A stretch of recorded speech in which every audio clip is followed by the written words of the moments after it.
네, 김병진 변호사입니다. 오늘은 건설 분쟁과 관련돼서 건설 감정 절차에 관해서 설명을 좀 드려보도록 하겠습니다.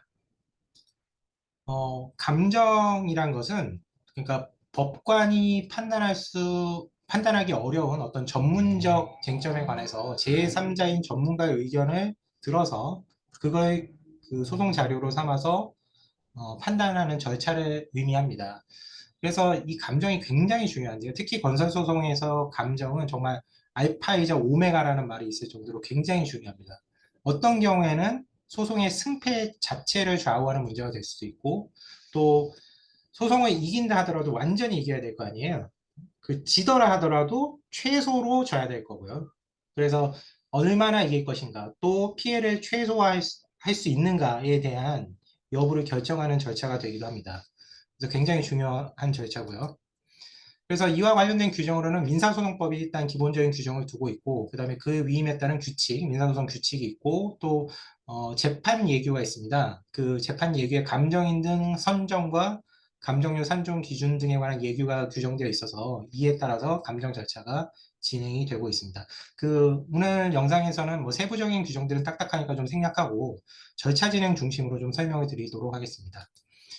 그래서 일단 소송이 시작되고 감정의 필요성이 있다면 그 원피고 뭐 직접 하기도 하고 변호사를 통해서 감정 신청서를 법원에 제출합니다.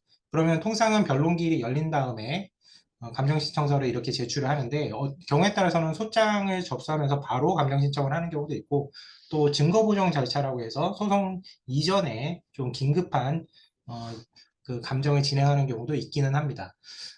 통상 감정 신청서에는 감정 목적, 감정 목적물, 그리고 감정 사항을 기재하게 되는데 특히 중요한 것은 감정 사항입니다. 어떤 내용을 감정할 것이냐. 이게 굉장히 중요하거든요.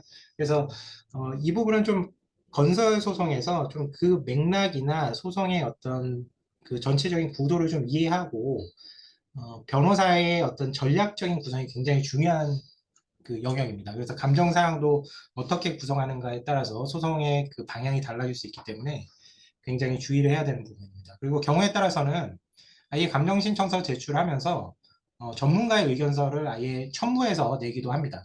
그렇게 하면 이제 소송 감정이 좀 더 그 사전에 전문적으로 좀 깊게 그리고 정확하게 진행되도록 하기 위해서 이런 보고서를 별도 작성해서 제출하는 경우도 있습니다. 그리고 이런 감정 신청서가 제출되면 법원에서 감정인 선정 절차를 진행하게 되는데, 통상 그 법원에 그 전산 프로그램이 있습니다. 감정인 풀들이 이미 어느 정도 풀이 형성되어 있고 거기서 한 3인 정도를 추천합니다. 그래서 그 3인으로부터 예상 감정료 산정서와 얼마로 감정하겠다 이런 내용이죠. 그 다음에 그 감정인의 경력에 대한 내용을 법원이 받아서 당사자들에게 전달해 주면 그 당사자와 그 다음에 변호사들이 그 3명 중에서 적절한 감정인은 누구다라는 의견을 내고 양쪽이 의견을 내겠죠.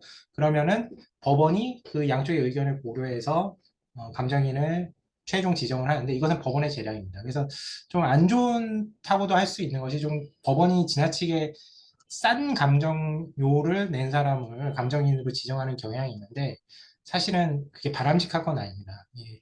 그 분야에 가장 적절한 전문 지식을 갖춘 감정인이 지정돼야 하는데 좀 현실은 좀 그렇지 못하다는 점 좀 안타까운 부분입니다. 그리고 감정료를 내야 되겠죠. 그럼 이거 누가 되냐 하면 보통은 감정을 신청한 측에서 일단 부담하는 것이 원칙인데 뭐 쌍방이 신청을 하는 경우나 또는 감정상의 어떤 성질을 고려해서 상대방에게도 이후 비용을 부담하라고 법원이 권고하는 경우도 있고, 또 양측이 좀 합의를 해서 얼마씩 내겠다 하면 법원이 그런 것들은 반영을 해줍니다. 그리고 최종적인 이 감정료는 나중에 그 소송이 끝난 다음에 소송 비용 산입 기준에 따라서 그 승소 비율에 따라서 분담해서 나눠서 부담을 하게 됩니다.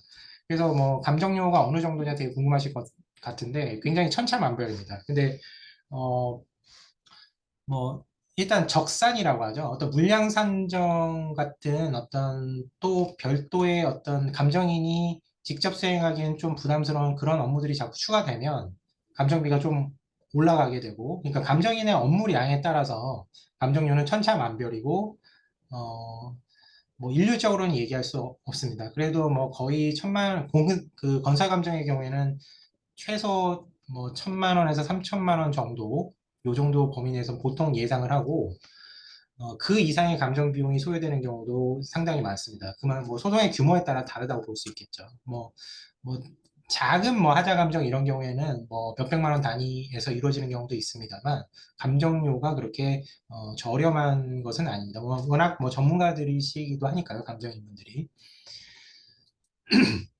그다음에 그 아까 그 감정인 후보 중에서 감정인이 지정이 되면 감정인 신문 기일을 진행합니다. 그래서 법원에서 감정인이 선서를 하도록 하고 그래서 허위로 감정을 하면 이제 처벌받게 된다는 이런 내용에 대해서 그 선서를 하도록 하는데 경우에 따라서는 법원이 감정 촉탁이라고 해서 외부 기관, 공공기관이라든지 감정을 수행하기 적합한 어떤 기관의 감정을 의뢰하는 것으로 해서 감정인 선서를 생략하게 하는 경우도 있으나 이것도 좀 절차적으로 문제가 있다는 비판을 많이 받고 있습니다.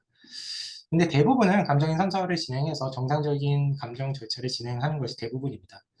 그리고 또 그 감정 기일에 여러 가지 또 정리에 대한 사항이 있잖아요. 그래서 법원 그 법정에서 뭐 감정 자료가 어떻다라는 범위를 확정하기도 하고 또 감정 기준 시점은 어디로 잡느냐에 따라서 금액 차이가 현저할 수 있거든요. 뭐 청구시로 할 것인가, 뭐 소재기시로 할 것인가 여러 기준 시점들이 있는데 이런 기준도 당사자들이 합의하도록 하거나 아니면 법원이 확정하기도 하고 이런 그 주요 사항들을 정리하는 절차를 거치게 됩니다.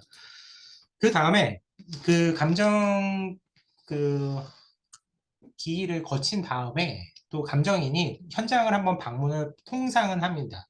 그 뭐 다 그런 것은 아니고 현장 조사가 필요한 감정들이 있죠. 대표적으로 뭐 기성고 감정이랄지 뭐 하자 감정이랄지 뭐 이런 부분들은 현장의 상태가 굉장히 중요하잖아요. 그래서 건설 감정의 대부분은 현장 조사를 진행을 해서 그때 원피고 당사자들과 감정인 그리고 변호사들도 경우에 따라서 참석을 하고 그러면서 서로 의견을 교환하고 현장을 살펴보는 절차를 거치게 됩니다. 그리고 그 현장 조사 전후로도 계속 그 당사자들과 변호사들이 감정 자료를 계속해서 또 추가로 내기도 합니다. 뭐 그 감정 자료를 내는 시점이 뭐 감정서가 나오기까지 제한이 되는 것은 아니기 때문에 또 필요한 자료가 있으면 현장 보고서, 현장 가기 전이든 후든 자료를 또 추가적으로 감정인에게 법원을 통해서건 뭐 당사자 합의에 의해서 직접 감정인에게 전달하거나 뭐 여러 방식으로 전달이 이루어지게 됩니다. 그리고 이러한 절차를 거친 다음에 좀 시간이 이제 지나고 감정인이 감정서를 제출하게 됩니다. 그래서 감정서 제출하면 그것으로 끝나느냐? 통상은 감정서 제출로 끝나는 경우도 있습니다만 또 당사자들이 그 감정 결과가 좀 마음에 안 드는 경우도 있겠죠. 그리고 뭔가 빠지거나 또 감정인이 약간의 뭐 미흡한 부분에 대해서 판단을 안 하거나 좀 더 뭐 유보를 하는 경우도 있습니다. 이런 경우에는 감정 보완 절차를 거치게 되는데 그 감정 보완 신청의 형태로 진행하기도 하고 그다음에 당사자가 이제 감정 보완 신청 또는 사실조회 신청의 형태로 이게 어떤 것이 맞느냐에 대한 견해들이 있습니다만 뭐 그렇게 그건 중요한 부분은 아니고요. 그다음에 또 좀 더 필요한 감정상이 더 있다. 그러면 추가 감정 신청도 진행하게 됩니다. 그렇게 해서 시간이 이제 많이 걸리게 되는데 통상적으로 감정 절차가 3개월 내에 제가 여기 적어놓기로는 통상 3개월 이상 걸린다라고 했는데 3개월이면 짧은 겁니다.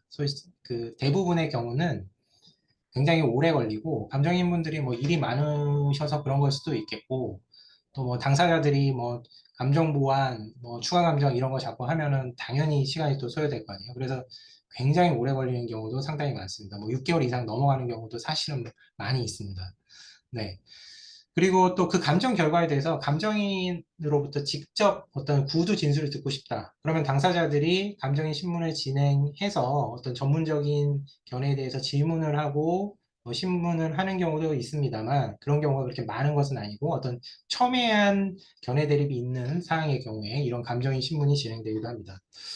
그리고 일단 감정서가 제출이 되면 사실은 이 감정서를 다투는 게 그렇게 만만한 게 아닙니다. 뭐 법원이 뭐 감정에 좀 문제가 있다 하더라도 대체로는 그 감정을 그대로 쓰려는 그런 좀 소송 진행을 보일 때가 많죠.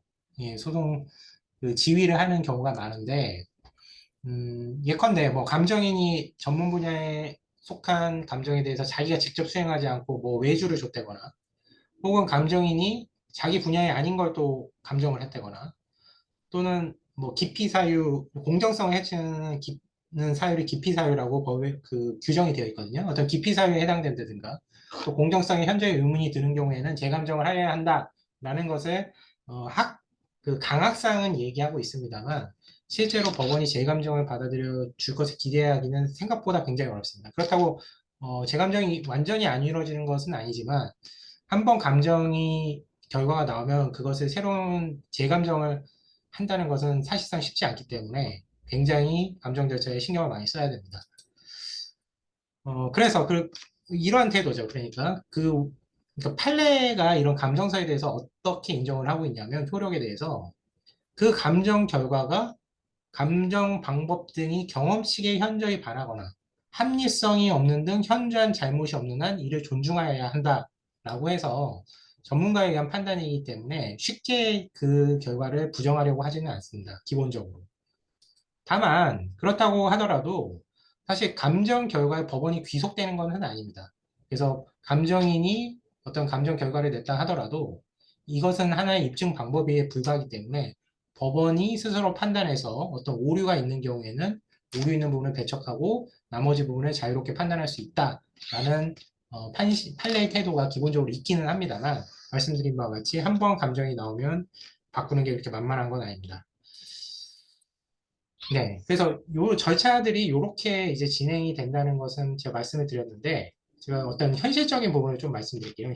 지금 법원의 현실을 보면, 사실 아까 그 감정의 어떤 근거 규정에 대해서는 제가 좀 말씀을 드렸는데, 민사소송법 자체에 민사소송법 335조 2에 이게 그 개정으로 들어간 조항인데, 감정인이 자기 전문 분야에 속하지 아니하거나 또는 다른 감정인과 함께 감정을 하여야 경우에는 곧바로 법원의 감정인의 지정 취소 또는 추가 지정을 요구하여야 한다는 조항을 두고 있습니다.